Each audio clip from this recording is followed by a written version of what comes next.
хоҷа ҳастам. Салом. Ва нахуст мебинем ки имрӯз 22 сентябр атрофи кадом мавзӯъҳо суҳбат хоҳем дошт. модари сарбоз бовар надорад ки писараш 40 рӯз пеш аз анҷоми хизмат худкушӣ кардааст. ман гуфт ояҷон гуфт рафсодиям мана михела намихел камакак монд гуфта гуфт ман ба гапи зидаги шумо. додгоҳи ҳисор як сокини ноҳияро бо ҷурми ба худкушӣ расонидани ҳамсар ва кӯдаконаш 5 сол аз озодӣ маҳрум кард. мо ки дӯст шудаем моҳтоҷ шаб мешавад ва ё чӣ гуна орзуҳои деҳқонбачаҳои деҳот дар шаҳр ҷомаи амал намепӯшад. ҳамсолом хай нахондан савдогарам соҳиби кор соҳиби зан фарзанд. то оғози мавсими даъвати тирамоҳӣ як ҳафтаи дигар боқӣ мондааст. теъдоде аз ҷавонони синни даъват то ҳоло аз хидмат дар сафи нирӯҳои мусаллаҳ худдорӣ мекунанд. яке аз сабабҳои аслии парҳезро ҳамону вуҷуди бадрафтории сарбозони собиқадору афсарон бо сарбозони навомада медонанд. гоҳо чунин муносибат ба марги сарбозон ва ё барои як умр маъюб мондани онҳо боис мешавад. модари яке аз сарбозони ҳалок шуда ки ҳамагӣ як моҳи пеш писарашро дафн кард бовар надорад ки ӯ худкушӣ намудааст. зарангези наврӯзшоҳ ва шодмониятӣ гузориш медиҳанд. ин модар барои огоҳ шудан аз ҷузъиёти марги фарзанди сарбозаш аз шаҳри исфара ба душанбе омадааст. ба гуфтаи мунисахон тағоева бо гузашти қариб як моҳ аз марги писараш мақомот ҳанӯз барояш сабаби марги ӯро ба таври расмӣ ва рӯшан шарҳ надоданд. ҷасади ҳадиятулло ализода сарбози 21-солаи вазорати дифои тоҷикистонро рӯзи 21 август ба волидон дар деҳаи чоркӯҳи исфара супурданд. мақомот ба волидон гуфтанд ки гӯё ҳадиятулло бо яроқи оташфишон худкушӣ кардааст, аммо модар ба ин фарзия бовар надорад. модар мегӯяд бо писараш чанд ҳафта пеш аз маргаш телефонӣ суҳбат дошт ва ӯ хушҳол буд. ӯ мебоист баъд аз 40 рӯз хизмати аскариро анҷом дода ба хона баргардад. ман гуфтам писарам ман ғулинга қоқ кардагӣ қоқ кара овардам гуфтам хона ба овардагӣ барои ту ман туя нигоҳ кара истодиям варини пухтам хай он чизе ки хай модар бари фарзанд чӣ гап мезанад чизе мегӯяд хай ҳардумо мобайномо разговор гап задам. баъд гуфт ки ман гуфт ояҷон гуфт рафсодиям мана михел камакак монд гуфта хай ман ба гапи зидаги шамӣ. ҳадиятулло тағоев моҳи ноябри соли 2017 баъди бозгашт аз муҳоҷират довталабона ба сафи артиш пайваст. ба гуфтаи модар писараш дар зиндагӣ рӯзҳои мушкилеро паси сар кард, аммо дар ҳар шароит ба сахтиҳо тоқат мекард. хай кунад ҳама ноболиғаш ба мекунад времяе ки мо ҷудоям нуждаитса ягон кор ба ё сахт ягон удар мешад зиндагӣ ба мактаби миёна ба хонданаш ба рӯзи субота воскресенье ба ароба каштанаш ба ҳар яке кори худаш ба план мекашад. чорум синф аллакай ин мол бизнес мекунад. дар маълумотномаи вазорати тандурустӣ гуфта шудааст ки ҳадиятулло аз захми тир ба косахонаи сар ва дар ҳудуди қисми ҳарбии 06870 фавтидааст. масъулини вазорати мудофиа ҳам ба радиои озодӣ гуфтанд бинобар фарзияи пешакӣ сарбоз ҳадиятулло ализода худкушӣ кардааст. ҳодиса шидагия сабабша ин маҳкумоти прокуратура муайян мекунад. мо дар натиҷаи худкушӣ гуфта додем ки дар натиҷаи худкушӣ ҳамхеле ҳодиса шуд. вазорати мудофиа комиссарияти ҳарбӣ масъулини вазорати мудофиа барои ҳамун бурдан расонидани худи ҳамун ҷасад бурдан расондан хӯрока баъзе барои маърака чешак зарондан кӯмакҳошонро карданд. созмони дафтари озодиҳои шаҳрвандӣ ки аз ҳуқуқи сарбозон ва наздикони онҳо ҳимоя мекунад дар пайи муроҷиати модари ҳадиятулло ализода аз додситони ҳарбии гарнизони душанбе хостааст аз натиҷаи санҷиши ҳодисаи марги ин сарбоз маълумот пешниҳод кунад. дархост ба прокуратураи ҳарбии гарнизони душанбе пешниҳод намудем барои натиҷаи санҷиши ҳолати факти сарбоз тағоев ҳидоятуллоро ба мо пешниҳод карданд. дар чанд моҳи соли равон ба дафтари озодиҳои шаҳрвандӣ мисли модари ҳадиятулло волидони 4 сарбози дигар муроҷиат кардаанд ки 3 нафари онҳо ҳангоми хизмат фавтидаанд. ҳуқуқшиносон мегӯянд яке аз уҳдадориҳои аслии шахсони масъул дар қисмҳои ҳарбӣ таъмини кафолати ҳаёт ва саломатии сарбозон аст.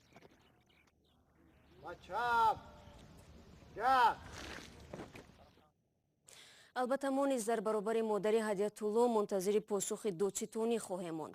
даъвати тирамоҳии ҷавонон ба артиш низ аз мадди назари радиои озодӣ дур намемонад. دوستانی ولایت خطلون وزیر روانی جوانی 21 ساله متهم در حمله به 2 سرباز روس را تحقیق میکند. مقامات میگویند نفری گمانبر اهل‌دین عبداللهیف ساکن نویه وخش میباشد. به گفته سخنگوی وزارت کارهای داخلی حمله با کرد به سربازان پایگاه 201 زمان رخ داده است که آنها پای کارهای شخصی بودند. 2 نظامی مجروح را در دوشنبه بستری کردند و وضع آنها معتدل است. معلوم نیست که این جوان در چه وضعیتی به سربازان حمله کرده است. گفته می شود گمانبر در روی خط بیماران روحی ولایت بوده است. مسئولان سفارت روسیه در تاجیکستان تحقیق حادثه را جداً پیگیری دارند.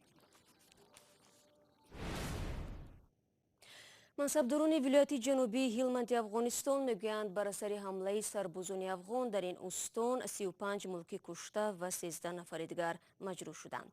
حادثه شام 22 سентябр اثنای عملیات بر ضد یک تمرینگاه طالبان به وقوع پیوسته است. منصبداران می‌افزایند در این تمرینگاه طالبان بمبگذاری مرگ‌طلب آماده می‌کردند، ولی هنگام عملیات بنای دیگری که در آن توی برگزار می‌شد مورد آتش قرار گرفت. عطاالله افغان عضو شورای ولایت هلمند به خبرنگاران گفت حادثه در ناحیه موسی قلعه به وقوع پیوسته است. نظامیان آمریکا میگویند در نتیجه حمله 22 طالب جنگجوی هلاک شدند. سخنگوی والی هلمند عمر زوا گفت که در عملیات 14 جنگجوی و جمله 6 سلاح به دست خارجی به قتل رسیدند. این مقامدار افغان میگوید تفتیش کشتار افراد ملکی آغاز یافته است. هفته گذشته در شرق افغانستان در نتیجه حمله هوایی سربازان آمریکایی بالای پناهگاه سلاح به دستان گروه دهشت افکن دولت اسلامی 30 کشاورز به قتل رسیده بودند. پیران قبیله ها میگویند روز چهارشنبه 18 سентябр هنگام تنفس کشاورزان در کشزار هواپیمای بدون سرنشین بالای آنها آتش گشود. منصبداران آمریکایی تصدیق کردند که چنین حمله جای داشت، ولی درباره قربانی ها تفصیلات ندادند.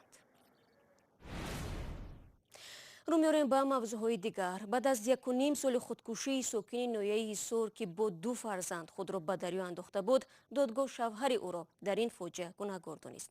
مقامات کار با زنان و عائله آن زمان گفته بودند که احتمالاً مناقشه و دعوا در خانه شوهر می‌توانست سبب دلماندگی مادر جوان از زندگیش شود.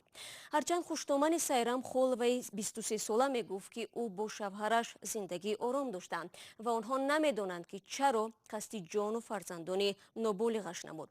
تحقیقات اخیر سازمان بین‌المللی هیومن رایتس واچ میگوید در خانواده هایی که خشونت وجود دارد همه اعضای عائله با خبر هستند، ولی بسیار وقت به زنها گفته می شود که مشکلات را تحمل کنند.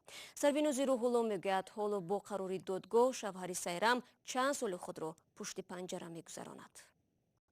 دادگاه شهری حصار فتح‌الله شریپов شوهر سیرام خول و ساکن 23 ساله دهه سنبوله این شهر را به 5 سال زندان محکوم کرد.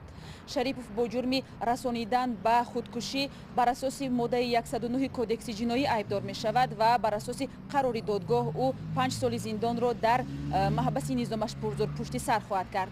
این زمان نظر خودی شریپov و پیوندان او به این حکم معلوم نیست، ولی پیوندان سیرام خولوا میگویند که 5 سال بر عوض جانی دخترشان و 2 کودک او هیچ است. این زن بهار سال گذشته خود را با 2 کودکش به دریا پرتافته بود. جسد سیرام خولوی 23 ساله را پیوندانش و ساکنان روز 14 می سال گذشته از ساحل‌های کافرنیهان در حدود دهه حلقرود پیدا کردند. جسد پسر 4 ساله این زن صحبت‌الله یک روز بعد از آن روز 15 می از دهه حاجی گرداب پیدا شد. جسد نعمت‌الله 2 ساله بعد چند ماه پیدا شد. در حکم دادگاه که سامانه رسمی دادستانی کل تاجیکستان نشر کرده است، گفته می شود فتح‌الله شریپov دیده و دانسته که همسرش از جهت مادی و مناسبت عائلوی در تابعیتش می باشد، نسبت همسر و فرزندان خردسالش معامله سنگدلانه نموده، آنها را با خوراک و لباس تامین نکرده، منتظم شأن و اعتبارشان را پس زده فشار و زورآوری نموده است. در نتیجه سیرام خولوا به این مناسبت‌های سنگدلانه شوهرش تاب نآورده، 7 می سال 2018 تخمینا ساعت‌های 5:30 دقیقه صبح خود را همراه فرزندانش به دریای کافرنیهان پرتافته خودکشی کرده است. در کودکس جنایی تاجیکستان ماده رسانیدن تا خودکشی وجود دارد که مجازات افراد متهم در مرگ انسان را پیش بینی می‌کند. محض از روی این پرونده سال 2017 ظفر پیروف در شهر کلاب به 7 سال زندان محکوم شد. دادگاه گفت که شوهر جوان سببگار دست به خودکشی زدن عروس 40 روزش رجبی خورشید شده است که به باکیرگی او شبهه داشته است. таҳқиқоти ахири созмони байналмилалии дидбони ҳуқуқи башар Human Rights Watch мегӯяд, ки дар хонаводаҳое ки хушунат вуҷуд дорад, ҳама аъзои оила дар бораи мушкилоти занону кӯдаконашон хабар доранд, вале бисёр вақт ба занҳо гуфта мешавад, ки мушкилотро таҳаммул кунанду ба хонаи шавҳар, ки он ҷо азият мешаванд, баргарданд ва хушунат боз ҳам идома меёбад. пажӯҳишгарони ин созмон мегӯянд, ки ҳеҷ мушкиле дар хонаи духтарашон ҷой надорад. аммо аксаран вақте ки фоҷиа рух медиҳад ё занон дар хонаводаи шавҳар даст ба худкушӣ мезананд, он замон иқрор мекунанд, ки духтари онҳо дар хонаи шавҳар мавриди хушунату зӯроварӣ қарор дошт. Сарвинози Рӯҳулло, Шодмониятим, Озодӣ, Душанбе. шумо барномаи хабарии радиои Озодиро тамошо доред. зиндагӣ дар шаҳр роҳи халосӣ аз тангдастӣ нест. хонаводаҳои зиёде дар Тоҷикистон бо умеди он ки вазъи зиндагиашонро беҳбуд бахшанд, роҳ сӯи шаҳрҳо пеш мегиранд. аммо бунёди атфоли Созмони Милали Муттаҳид дар як гузориши худ мегӯяд, дар шаҳрҳо нобаробарӣ байни синфи дорову нодор ба ҳаддест, ки шароити кӯдаконро ҳатто аз деҳа бадтар мекунад. ва ҳамон гуна ки аз суҳбати қаҳрамони гузориши Сарвинози Рӯҳулло ва Шаҳлои Абдулло бармеояд, зиндагӣ дар шаҳр баъзан сахттар аз рӯсто аст. вақте модар ояндаи Фирӯзро дар деҳа надид, рӯ ба шаҳр овард. Фирӯз мебоист илм омӯзад ва соҳиби касб бешавад.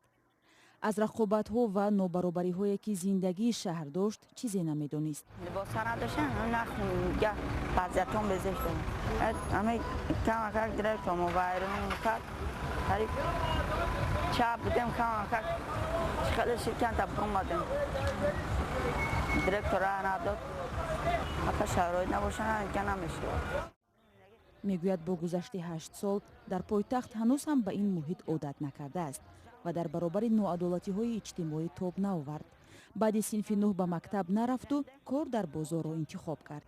агарчи сокинони шаҳрнишин ба хадамоти иҷтимоӣ дастрасии бештар доранд, нобаробарӣ дар шаҳрҳо бадтар аз деҳот аст. ҳамасола ҳазорон сокини деҳот барои рӯзии беҳтар ба Душанбе кӯч мебанданд. боршиносон мегӯянд, ин ҳиҷрат баъзан натиҷаи манфӣ медиҳад. дар ҳамин ҷои зист, яъне ҷои зисти нав ва ё хоҳанд нахоҳанд бояд мутобиқ шаванд ва барои онҳо арзишҳои иҷтимоие ки дар ин ё он муҳити нав барои ва ё ношиносанд, аз як тараф онҳо ба ва ё фишори иҷтимоӣ мебиёранд, аз тарафи дигар омодагии ҷиддӣ надидан, ин боз ҳам протесси иҷтимоии шаҳриро мушкил мегардонад. маҳалгароиву хешу таборбозӣ ва ришваи фасод ки монеи аслии пешрафт дар ҷомеа аст, аз сарчашмаҳои ноадолатии иҷтимоӣ дар ҷомеа гуфта мешавад.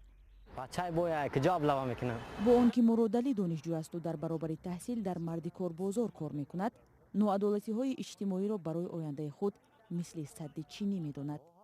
ҳамсолам нахондан савдогарам, соҳиби кор, соҳиби зан, фарзанд, барои сар формаи худам муҳтоҷам ки биём кор кунам.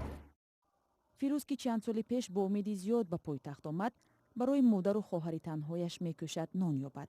шаҳри бузург орзуҳояшро кӯчак кардааст.